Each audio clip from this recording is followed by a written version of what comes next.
සියලුම ආතරයිටිස් රෝග සඳහා රාජපුර හන්දිතෙල ඔබ සුවෙන් තබයි.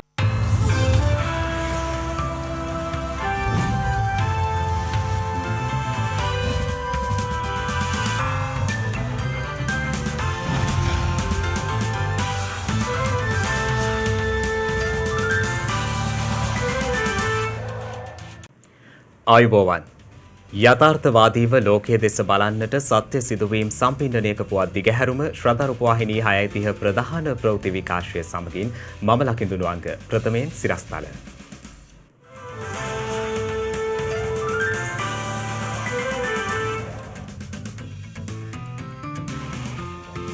මෙම මාස අවසන් වීමට පෙර ප්‍රාථමික පාසල් විවෘත කිරීමේ සූදානමක්. අවුරුදු 30ට වැඩි සියලුම පුද්ගලයන් එන්නත් කර අවසන් සෞඛ්‍ය අමාත්‍යවරයා පවසයි. ආසනගතව මගින් ප්‍රවාහනය නොකරන බස් රථ පොලිස් භාරයට ගෙන රඳවා තබා ගැනීමට ප්‍රවාහන අමාත්‍යාංශයෙන් උපදෙස්. කොවිඩ් ආසාදිතයින් වෙනුවෙන් ඇමරිකාවෙන් නව ඖෂධයක්.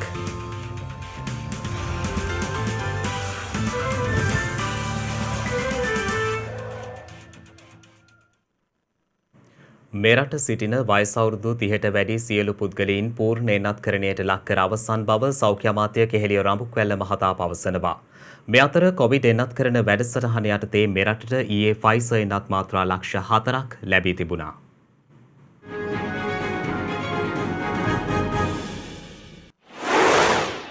ලෝක සෞඛ්‍ය සංවිධානයේ කොවැක්ස් පහසුකම යටතේ මෙම ෆයිසර් එන්නත් මාත්‍රා ලක්ෂ 4 මෙරටට හිමිව තිබෙනවා.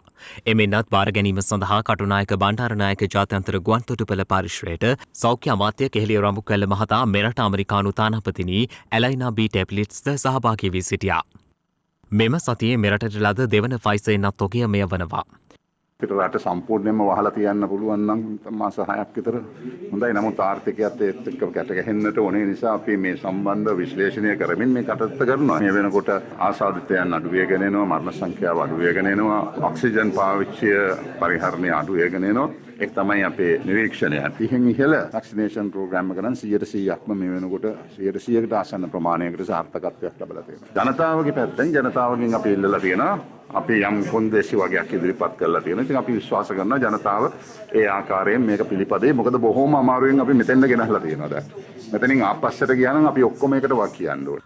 මේ අතර මෙරටට පැමිණෙන පූර්ණ එන්නත්කරණයට ලක් වූ දේශීය සහ විදේශීය ගුවන් මගින් සඳහා සෞඛ්‍ය අමාත්‍යාංශය විසින් නිකුත් කළ නව මාර්ගෝපදේශවලට විශේෂඥ වෛද්‍යවරුන්ගේ සංගමය විරෝධය පළ කරනවා. නිවේදනයක් නිකුත් කරමින් එම සංගමය සඳහන් කළේ මෙරටින් පිටත සිදු කෙරෙන කොවිඩ් පරීක්ෂණ වාර්තාවල විශ්වසනීයත්වය සහ සත්‍ය අසත්‍ය භාවය තහවුරු කර ගැනීමට විශ්වසනීය ක්‍රමයක් නොමැති බවයි. ඔවුන් වැඩිදුරටත් පෙන්වා දෙන්නේ ව්‍යාජ එන්නත් සහතික සහ ව්‍යාජ PCR වාර්තා ලංකාවේ පමණක් නොව සංවර්ධිත රටවලද වාර්තා වන බැවින් PCR පරීක්ෂණ සඳහා ගුවන්තොටුපළේදී මගහැරීම කිසිදු විද්‍යාත්මක පදනමක් නොමැති බවයි. මේ අතර ඊයේ දිනේදී කොවිඩ් ආසාදිතින් 893 දෙනෙකු වාර්තා වීමත් සමග මෙරට සමස්ත ආසාදිතින් සංඛ්‍යාව දැක්වුණේ 5,18,775ක් ලෙසයි. වාර්තා වූ නව ආසාදිතින් සියලු දෙනා අලුත් අවුරුදු කොවිඩ් පොකුරේ ආසාදිතින් බවයි රජයේ ප්‍රවෘත්ති දෙපාර්තමේන්තුව සඳහන් කළේ.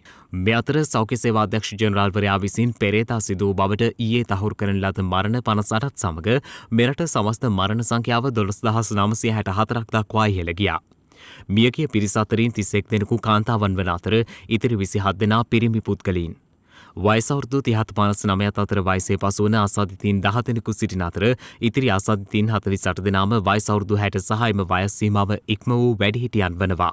රෝගීන් අඩුවීමට සාපේක්ෂව මරණ අඩුවීම අපි බලාපොරොත්තු වෙනවා. නමුත් මේ මරණ සැබෑ අඩුවීමක් අපිට දකින්න පුළුවන් වෙන්නේ රෝගීන් අඩුවීමේ සිට අඩුම වශයෙන් සති 2ක් පමණ ගත කොටයි. ඒ කියන්නේ මොකද මේ මොහොතේ තාම අපි දකින්නේ රෝගීන් අතිවිශාල සංඛ්‍යාවක් දිනකට රෝහල්ගත වුණු සමයක රෝහල්ගත වුණු රෝගීන් අතරින් සංකූලතා සහිත රෝගීන් තමා මේ වෙනකොට මිය යන්නේ. ප්‍රශ්න තිබිච්ච අය තමා සති 2-3කට පස්සේ බොහෝ වෙලාවට මිය යන්නේ. මේ කාල පරාසය ඉදිරියටත් පවත්වාගෙන යවෙනවා. ඒ නිසා මේ අඩුවන රෝගීන්ට සාපේක්ෂව සැබෑ මරණ අඩුවීම දකින්න පුළුවන් වුණොත් වෙන්නේ තවත් සතියකට දෙකකට පස්සේ. ඉතින් හැබැයි අපි දන්නවා මේ වන විටත් පෙර තිබිච්ච සංඛ්‍යාවලට වඩා මරණ අඩු වෙලා තියෙනවා. ඉදිරියටත් අපිට මේ රෝගීන් සංඛ්‍යාව මේ ආකාරයෙන්ම අඩු කර ගැනීමට හැකියාව ලැබුණොත් මරණ සංඛ්‍යාවත් මීට සාපේක්ෂව අඩු වෙයි කියලා අපිට බලාපොරොත්තු වෙන්න පුළුවන්. මේ වන විට වෛරස් ආසාදිතව රෝහල්වල ප්‍රතිකාර ලබන පුද්ගලයන් සංඛ්‍යාව 47,165ක් වන අතර වෛරස් ආසාදිතව සිට සුවය ලැබූ සමස්තය දැක්වෙන්නේ 4,58,646ක් ලෙසයි. කොවිඩ් වෛරසයට එරෙහිව ඇමරිකාවේ නිපදවූ ඖෂධයක් රෝහල් ගතවීම සහ මරණ අඩකින් පමණ අඩු කරන බවට සායනික අත්හදා බැලීම් වලින් තහවුරු වී තිබෙනවා.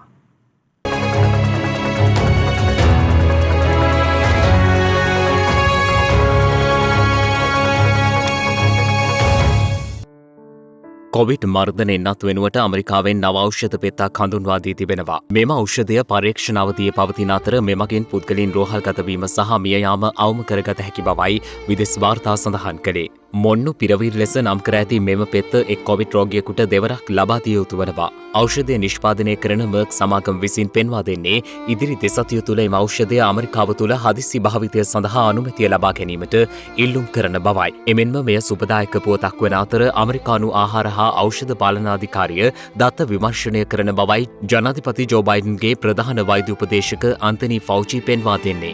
මේ අතර ගත වූ පැය 24 තුළ ලොව වැඩිම මරණ සහ අසාදිතයින් සංඛ්‍යාවක් යලි ඇමරිකාවෙන් වාර්තා වුණා. ඒ අනුව මරණ 1820ක් සහ අසාදිතයින් 1,20,580ක් එරටින් වාර්තා වී ඇති බවයි විදෙස් මාධ්‍ය වාර්තා කළේ. මේ අතර ඉන්දියාවට පැමිණෙන පූර්ණ එන්නත්කරණයට ලක් වූ සියලු බ්‍රිතාන්‍ය වැසියන්ට දින 10ක නිරෝධායනය අනිවාර්ය කර තිබෙනවා. විදෙස් මාධ්‍ය වාර්තා සඳහන් කළේ එය ලබන සඳුදා සිට බලපැවැත්වෙන බවයි. එසේම පිටත්වීමට පැය 72කට පෙර කොවිඩ් පරීක්ෂණයකට මුහුණ දීමද සිදු කළ යුතු වනවා. ඉන්දියාවට පැමිණෙන සියලු බ්‍රිතාන්‍ය පුරවැසියන් පූර්ණ එන්නත්කරණය සිදු කර තිබුණද එම නීතිය ක්‍රියාත්මක බවයි විදෙස් මාධ්‍ය වාර්තා කළේ. මේ අතර ඉන්දියාවේ කොවිඩ් එනතේ එක් මාත්‍රාවක් හෝ ලබාගත් සංඛ්‍යාව කෝටි 88 ඉක්මවා තිබෙනවා. ඒ පසුගිය සැප්තැම්බර් මාස 30 වන දින තුල ලක්ෂ 60කට ආසන්න පිරිසක් එන්නත්කරණයට ලක් කිරීමත් සමගයි.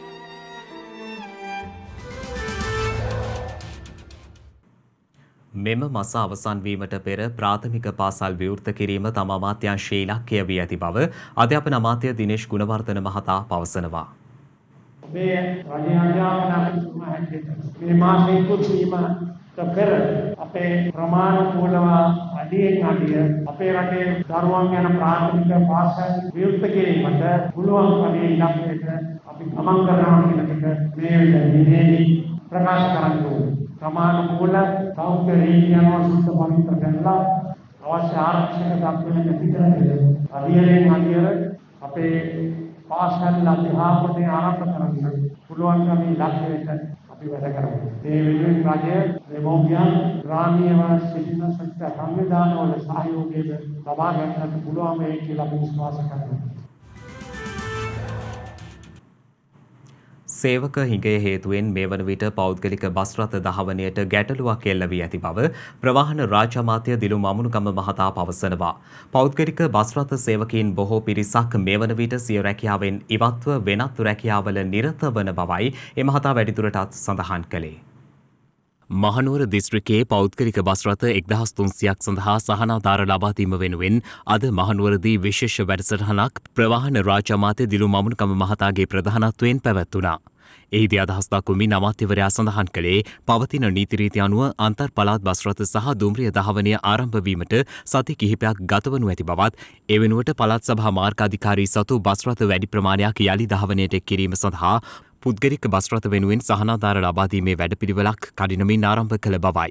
එමෙන්ම ආසන ප්‍රමාණය ඉක්මවා මගින් ප්‍රවාහනය කරමින් සෞඛ්‍ය මාර්ගෝපදේශ කඩ කරන පෞද්ගලික බස් රථ බලපත්‍ර අවලංගු කොට අදාළ බස් රථය පොලිස් භාරයේ තබා ගැනීමට කටයුතු කරන්නයි පොලිස්පතිවරයා වෙත ලිඛිතව දැන්වූ බවද අමාත්‍යවරයා සඳහන් කළා. දැන් අද වෙනකොට අපිට මතුවලා තියෙන ප්‍රශ්නේ තමයි බස් රථ සේවකී බහුතරයක් දෙනා දැන් අද කොළඹ බස් නාහිර අපි හොයලා බලපුවාම ධාවනය වෙන්න ඕනේ බස් රථ 6000ක්. නමුත් බස් රථ 900යි ධාවනය වුණේ. ඒකට හේතුව බස් රථ සේවකයින් බහුතරයක් රියදුරු කොන්දොස්තර සේවය අතහැරලා වෙනත් රැකියාවලට මේ අය ගිහිලා තියෙනවා. දැන් මේ අයට නැවත විශ්වාසයක් නැහැ මේ රස්සාවට ආවත් සතියකින් දෙකකින් රට නැවත වැහුවොත් එයාට තිබුණ එකයි අත ගහපු එකයි දෙකම නැති වෙයිද කියලා ප්‍රශ්නයක් තියෙනවා. ඒ කෙසේ වෙතත් සෞඛ්‍ය නීති උල්ලංඝනය කරන්න අවසරයක් දෙන්න විදියක් නැහැ. පොලිස් පොතුමාටත් දැනුම් දීලා තියෙනවා තදබල ලෙස අනුදා දිනේ සිට හිටගෙන මගින් ප්‍රහාණය කෙරුවොත් ඒ බස් රථ අත්අඩංගුවට ගන්නත් බලපත්‍ර තහනම් කරන්නත් ඒ වගේම නැවත දැනුම් දෙන තුරු ඒ බස් රථ පොලිස් අත්අඩංගුවේ තබා ගන්නත් උපදෙස් මේ වෙනකොට අපි ලිඛිතව පොලිස් පොතුමාට යවන්න සූදානම් කරලා තියෙනවා. අපිට සෞඛ්‍ය අමාත්‍යාංශයේ කිව්වේ දුම්රිය සහ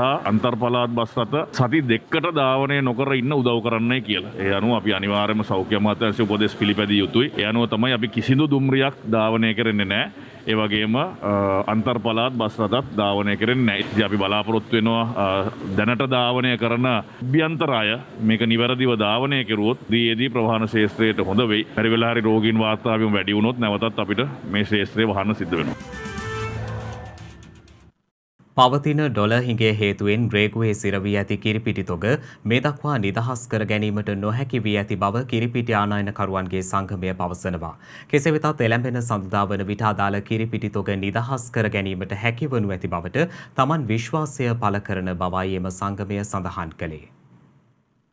මේ වන විට වෙළඳ පොළ තුළ පවතින කිරිපිටි හිඟය පාලනය කිරීම සඳහා ඩොලර් හිඟය හේතුවෙන් රේගුවේ සිරවී ඇති කිරිපිටි අඩංගු බහලුම් නිදහස් කර ගැනීම සඳහා අවශ්‍ය ඩොලර් නිකුත් කරන ලෙස අග්‍රාමාත්‍යවරයා මහබැංකුව වෙත පසුගියදා උපදෙස් ලබා දෙනු ලැබුවා. එසේම පසුගිය සඳුදා රැස් වූ අමාත්‍ය මණ්ඩල සාකච්ඡාවේදීද මේ සඳහා අමාත්‍ය මණ්ඩල අනුමැතිය හිමි වූ අතර ඒ අනුව ඒ සඳහා අවශ්‍ය ඩොලර් මෙරට වාණිජ බැංකුව හරහා නිකුත් කිරීමටයි තීරණය කෙරුණේ. කෙසේ වෙතත් මේ දක්වා අදාළ බහලුම් නිදහස් කර ගැනීමට නොහැකි වී ඇති අතර සඳුදා වන විට අදාළ කිරිපිටි තොගයන් නිදහස් කර ගැනීමට හැකිවනු ඇති බවට තමන් විශ්වාසය පළ කරන බව කිරිපිටි ආනයනකරුවන්ගේ සංගමේ සභාපති ලක්ෂ්මන් විජේසූරිය මහතා පවසනවා.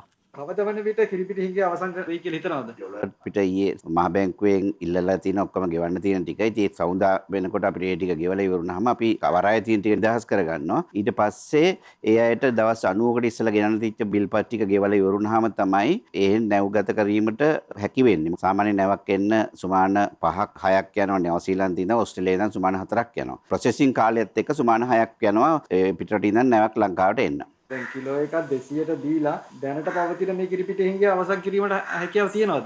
චර දුරට මං හිතන්නේ සම්පූර්ණම හැකියාව වෙයි කියලා. මොකද අපි කොහොම හරි නිකුත් කරනවා. ඒක ක්‍රමානුකූලව හිඟේ මගේ ඇරලා යයි.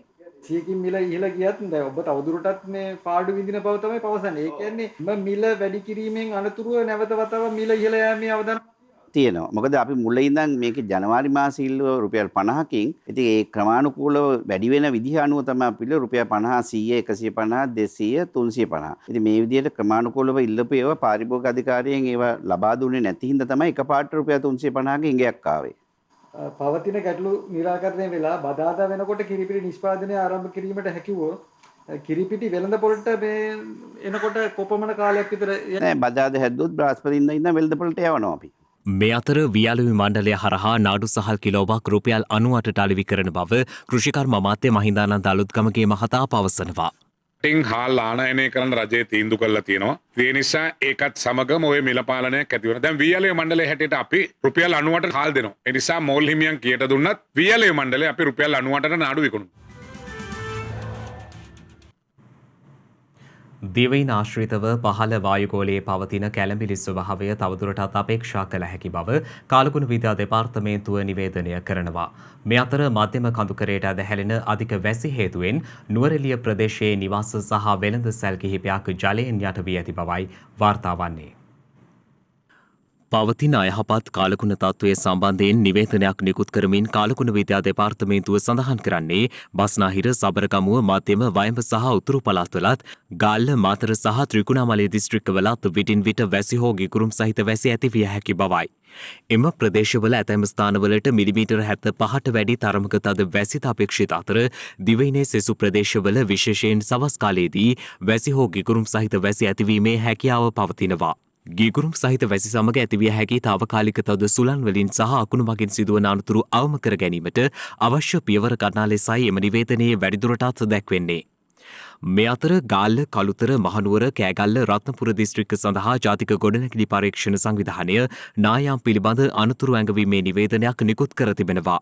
ඒ අනුව ගාල දිස්ත්‍රික්කයේ බද්දේගම ඇල්පිටිය සහ නෙළුව කළුතර දිස්ත්‍රික්කයේ පාලින්දුනුවර බුලත් සිංහල අගලවත්ත සහ දොඩන්ගොඩ මහනුවර දිස්ත්‍රික්කයේ පහත හේවාහැට දොළුව ගඟවට කෝරළේ යන ප්‍රාදේශීය ලේකම් කොට්ටාස තුළ පිහිටි කඳුකර බැවුම් හා ඒ ආශ්‍රිත ප්‍රදේශවල ජීවත්වන ජනතාව අවධානයෙන් පසුවිය යුතු බවයි එහි දැක්වෙන්නේ. එමෙන්ම කෑගල්ල දිස්ත්‍රික්කයේ යටියන්තොට දැරණියගල රුවන්වැල්ල සහ දෙහිඔවිට යන ප්‍රාදේශීය ලේකම් කොට්ටාසවලට සහ රත්නපුර දිස්ත්‍රික්කයේ ඇහැලියගොඩ අයගම රත්නපුර සහ ඇමිරිපිටිය යන ප්‍රාදේශීය ලේකම් කොට්ටාසවලටද මෙය බලපැවැත්වෙන බවයි ජාතික ගොඩනැගිලි පරීක්ෂණ සංවිධානය සඳහන් කළේ. මේ අතර මධ්‍යම කඳුකරයට ඇදහැලෙන අධික වැසි හේතුවෙන් නුවරඑළිය ලෝන් වීදිය ප්‍රදේශයේ නිවාස සහ වෙළඳ සැල් කිහිපයක් ජලයෙන් යට වී තිබෙනවා. අධික වැසි හේතුවෙන් වැසි ජලය ගලා යන කානු පද්ධතිය අවහිරවීම මත මෙසේ නිවාස සහ වෙළඳ සැල් ජලයෙන් යට වී ඇති අතර මෙවන විට එම ජලය බැස ගොස් ඇති බවයි අප වාර්තාකරු සඳහන් කළේ. වැසි ජලයෙන් ආපදාවට පත් ජනතාව වෙත සහන සැලසීමට පියවර ගන්නා බවයි නුවරඑළිය දිස්ත්‍රික් ආපදා කළමනාකරණ ඒකකයේ සහකාරාධ්‍යක්ෂ රංජිත් අලහකෝන් මහතා පැවසුවේ. මේ අතර නානුවය පිටාර ගැලීමෙන් නුවරඑළිය බස් නැවතුම්පළ ආසන්නයේ පිහිටි වෙළඳ සැල් කිහිපයක්ද ජලයෙන් යට වී තිබෙනවා. කෙසේ වෙතත් මේ වන විට නානුවයේ ජල මට්ටමද පහළ බැස ඇති බවයි නුවරඑළිය දිස්ත්‍රික් ආපදා කළමනාකරණ ඒකකය පවසන්නේ. එමෙන්ම යෙදිනේ ඇදහැළුණු අධික වැසි හේතුවෙන් නුවරඑළිය ග්‍රෙගරි වැවේ වාන්දුරටු දෙකක් විවෘත කර තිබෙනවා.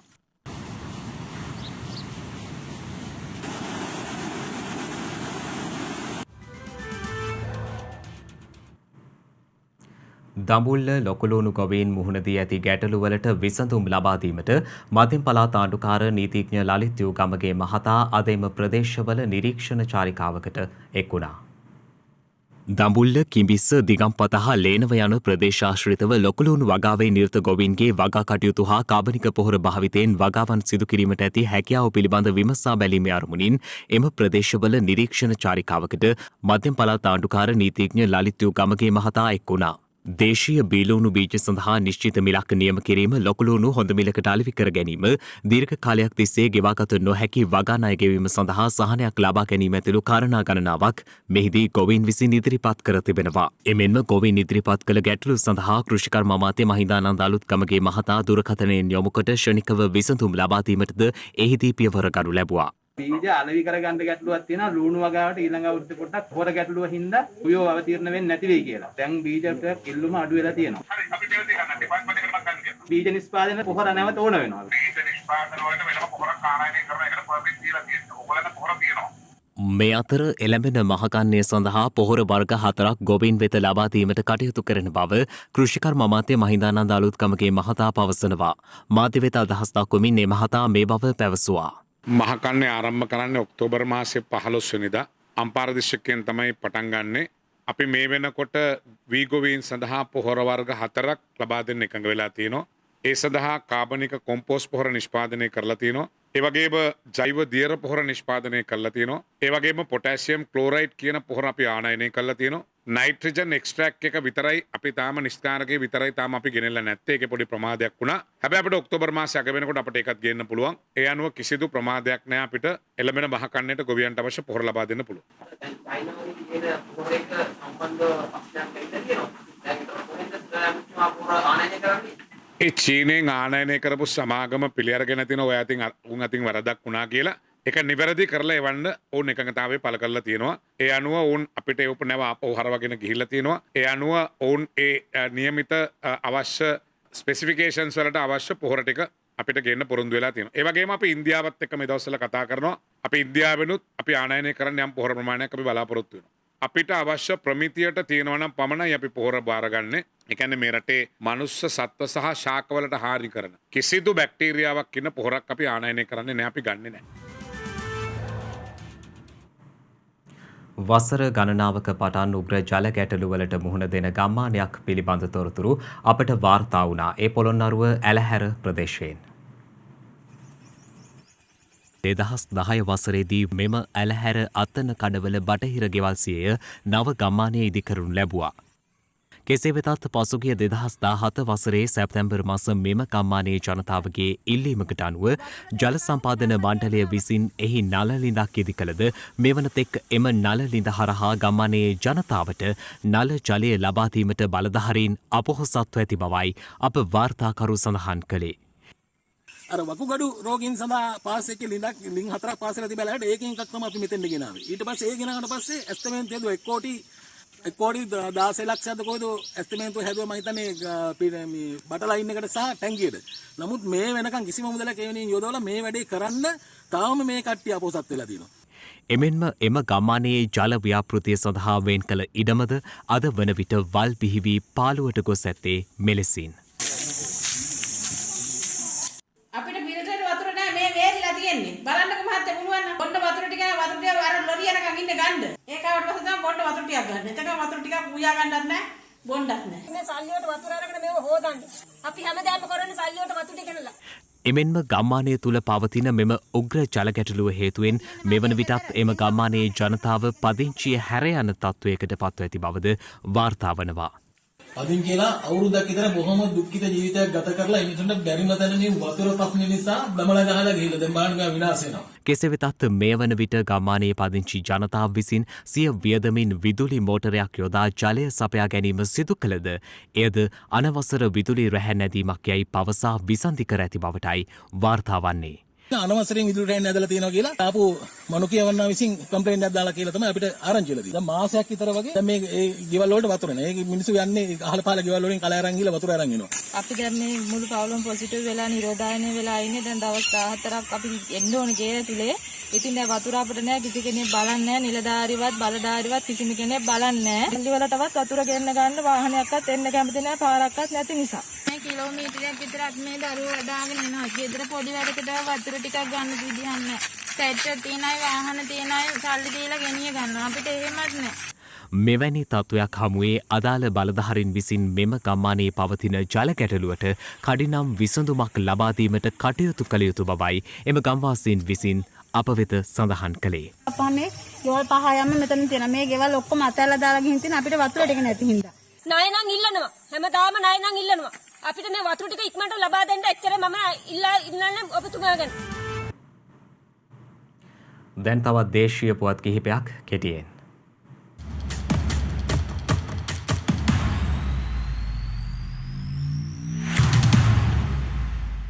ශ්‍රී ලංකාවට යුරෝපා සංගමය අකණ්ඩව සහාය ලබා දෙන බව මෙරටට පැමිණ සිටින එම සංගමේ නියෝජිතින් පිරිස විදේශ අමාත්‍ය ජී.එල්. පීරිස් මහතා වෙත සහතික වී තිබෙනවා. 5 දෙනෙකුගෙන් සමන්විත මෙම නියෝජිතින් කණ්ඩායම ඊයේ විදේශ අමාත්‍යාංශයේදී මහාචාර්ය ජී.එල්. පීරිස් මහතා හමු වූ අතර එහිදී අමාත්‍යවරයා මෙරට සංහිඳියාව සම්බන්ධයෙන් වන ප්‍රගතිය, ත්‍රස්තවාදය වැළැක්වීමේ පනත සමාලෝචනය කිරීම ඇතුළු කරුණු කිහිපයක් සම්බන්ධයෙන් යුරෝපා සංගමේ නියෝජිතින් දැනුවත් කර තිබුණා. එමෙන්ම ශ්‍රී ලංකාවේ දෙවන විශාලම අපනයන ගමනාන්තය යුරෝපා සංගමය බැවින් මෙරට ප්‍රජාවගේ ජීවනෝපාය මාර්ගය ඉහළ නැංවීම සඳහා යුරෝපා සංගමය විසින් මෙරටට ලබා දී ඇති GSP+ බදු සහනවල ප්‍රතිලාභ වැදගත් බවයි විදේශ අමාත්‍යවරයා මෙහිදී ප්‍රකාශ කර ඇත්තේ.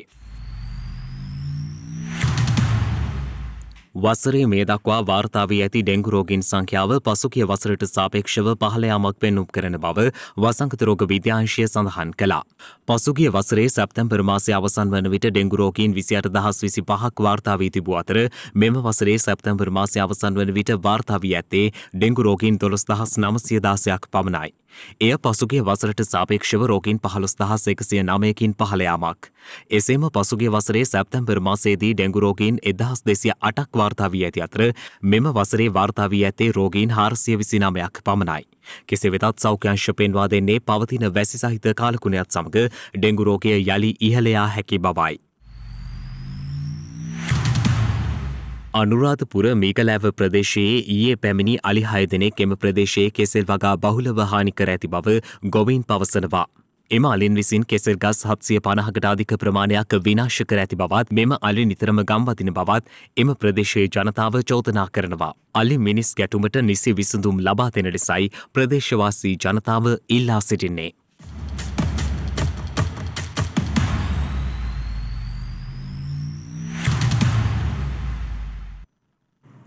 ආදරයත් කරුණාවත් අතර කතාවක සටහනක් මේ. ආදරය කරුණාව කියන්නේ පුදුම දෙයක් නෙවෙයි. හැබැයි අපි අතරෙම තියෙන දෙයක්. ඒ නිසාම තමයි ඒ දේවල් පුදුම දේවල් නොවෙන්නේ. ඒත් ඒ ආදරය කරුණාව දැනෙන සමහර තැන්නම් ඇත්තටම පුදුමයි. මේ ඉන්නේ ගංගාවක අරක්ගත් කිඹුලෙක්. දරුණුකම නිසාම බොහෝ දෙනෙක් කිඹුලෙක්ට ලංවෙන්නේ නැහැ. ඒත් මේ කතාව වෙනස් කතාවක්. මීට වසර 20කට පෙර තමයි මේ කතාව වාර්තා වෙන්නේ. කොස්ටාරිකා ජනපදයේ ගංයවුරකදී මේ කිඹුලා එක්තරා මිනිසෙකුට හමුවෙනවා. හැබැයි ඒ වෙනකොට කිඹුලාගේ හිසට වෙඩිවැතීමකින් කිඹුලා දරුණු ලෙස අසාධ්‍ය වෙලා තමයි හිටියේ. තරාතිරම දරුණුකම කිසි දෙයක් ගැන හිතන්නේ නැතුව කෙනෙක් කරදරයට ලකුණා මුදව් කරන්න ඉදිරිපත් වෙනව නම් ඇත්තටම ඒ ලස්සන හදවතක්. ඔහු චිටෝ.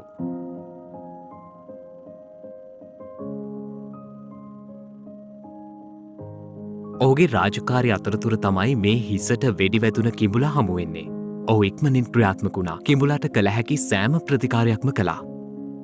ඒකෙන් කිඹුලා සුවාතට පත් වුණා. කලින් සිටි තැනට කිඹුලා ගෙනවිත් අත්හරින්නත් චිටෝ අමතක කළේ නැහැ. හැබැයි කළ ගුණය කරුණාවට එකතුනාම මේ කිඹුලා චිටෝ ළඟ නතර වුණා. ඔහු අත්හරින්න කිඹුලා නැත්නම් පෝචෝ කැමැත්තක් දැක්වුවෙම නැහැ. ඒ නිසා මේ කිඹුලාව අවුරුදු 20ක් විතර චිටෝ විසින් රැක බලාගත්තා.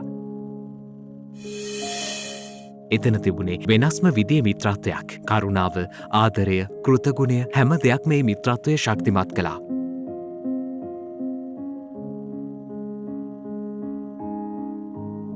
තව කෙනෙකුට කාරුණික වීම තුළ තියෙන්නේ මිලකල නොහැකි සැනසීමක්. ඒ සැනසීම ලබන්න නම් ඔබත් කාරුණික විය යුතුමයි.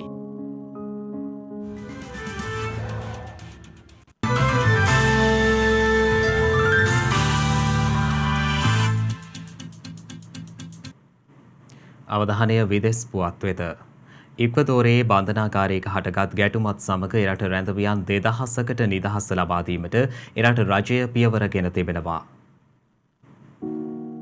ඉක්වදෝරයේ බන්ධනාගාරයක හටගත් ගැටුමින් රැඳවියන් 100කට අධික පිරිසක් මිය යාමත් සමග එරට රැඳවියන් 2000කට නිදහස ලබා දීමට එරට රජය පියවර ගෙන තිබෙනවා. බන්ධනාගාරවල තදබදය අවම කිරීම වෙනුවෙන් මෙම තීරණය ගෙන ඇති බවයි එරට බලධාරීන් පෙන්වා දෙන්නේ. රොයිට පුවත් සේවය වාර්තා කළේ එරට බන්ධනාගාරවල මේ වන විට 39000කට අධික පිරිසක් රඳවා ඇති බවයි.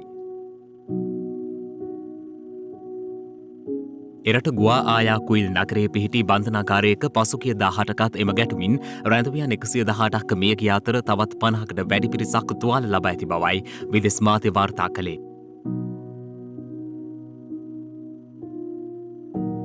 එමෙන් මෙරට මත්ද්‍රව්‍ය ජාවාරම්කරුවන් විසින් බන්ධනාගාරය තුළ මෙම ගැටුම නිර්මාණය කර ඇති බවයි විදෙස් මාධ්‍ය වාර්තා කළේ. මෙය ඉතිහාසයේ දරුණුතම බන්ධනාගාර ප්‍රචණ්ඩ ක්‍රියාව ලෙස සැලකිය හැකි බවද විදෙස් වාර්තා පෙන්වා දෙනවා.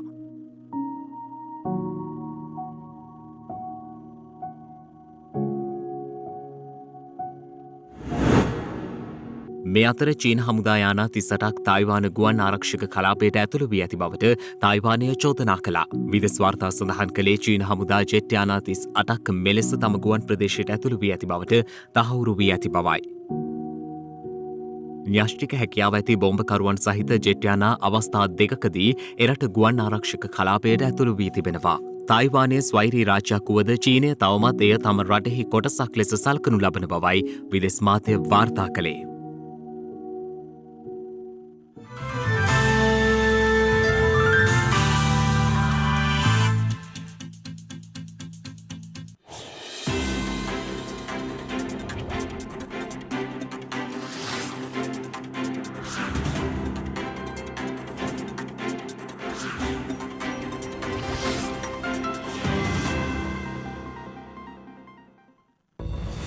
හෙට ඔක්තෝබර් මස 3 වනදා මහනුවර සිට මාතලේ දක්වා වන දුම්රිය මාර්ගය තනා අවසන් කර ඇත්තේ 1880 ඔක්තෝබර් මස 3 වන දිනයි.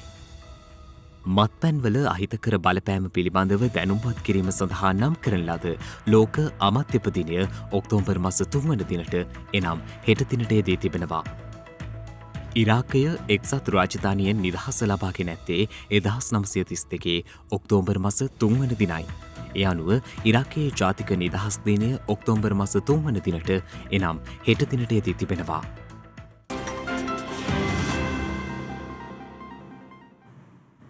ඒ සමගින් ශ්‍රද්ධා ප්‍රධාන ප්‍රවෘත්ති විකාශය නිමාවට පත්වනවා. හමුවෙමු හෙටත් සවස 6:30ට. තෙරුවන් සරණයි. නමෝ බුද්ධාය. මෙවැනි වැදගත් පුවත් නැරඹීම සඳහා ශ්‍රද්ධා TV News YouTube චැනලය සබස්ක්‍රයිබ් කර සීනුව සලකුණු වන්න.